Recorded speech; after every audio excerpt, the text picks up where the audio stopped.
e kemi shkysh njësorin aktiv, kanë mbetë 2 njësorët ilegal me energji elektrike.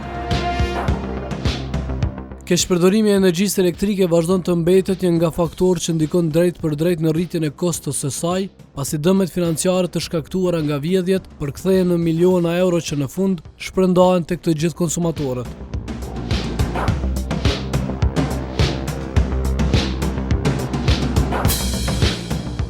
Ekipet e specializuara të KEC-it e angazhuara për zbulimin e vjedhjeve të energjisë kanë intensifikuar kontrollet në terren për të identifikuar rastet e dyshuara të manipulimit dhe lidhjeve ilegale.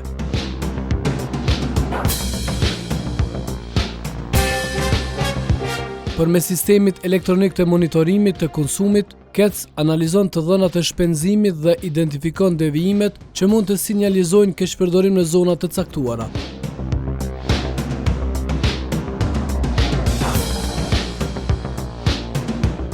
Nga qendra e tyre në Prishtinë, ekipi me mandat veprimi në të gjithë territorin e Kosovës ka fokusuar hetimet e fundit në disa biznese në rajonin e Pejës.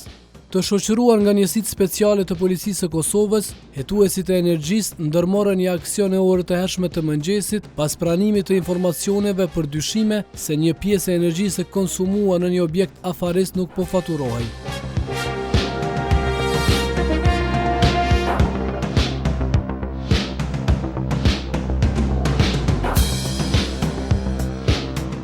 Caki kontrollit ishin disa lokale të vendosura brenda të njëjtës ndërtesë në Istog.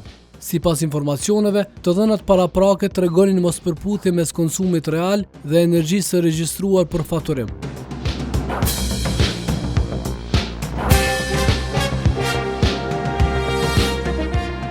Gjatë verifikimit, ekipet konstatuan se në objekt ishin instaluar në mënyrë të palegjshme 2 njësor elektrik. Energjia e shpenzuar përmes tyre nuk regjistrohej në sistemin e faturimit, duke shkaktuar humbje të energjisë.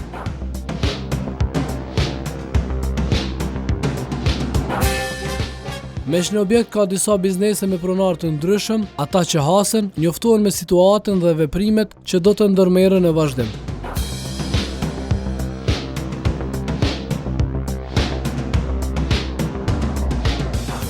Si rregull, duhet të kontrollohet i tërë objekti dhe pajisjet të cilat furnizohen përmes 2 njësorëve ilegal duhet të evidentohen në proces verbal.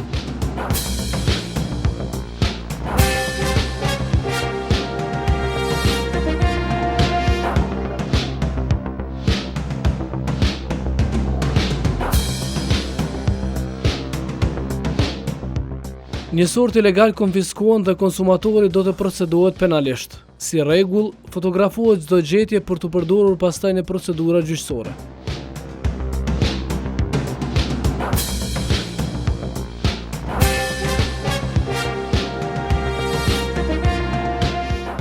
Te konsumatori, gjatë kontrollës kemi vërejtë që ka vendosur 2 njësorë ilegal, ku e ka edhe njësorin aktiv. E kemi shkysh njësorin aktiv, kanë mbetë 2 njësorët ilegal me energji elektrike, të cilët kanë furnizuar një pjesë lokalit edhe një pjesë banimit. Gjatë procesit e kemi shkysh ata njësorë dhe kemi marrë për dërgim në kalibrim për verifikim njësorëve.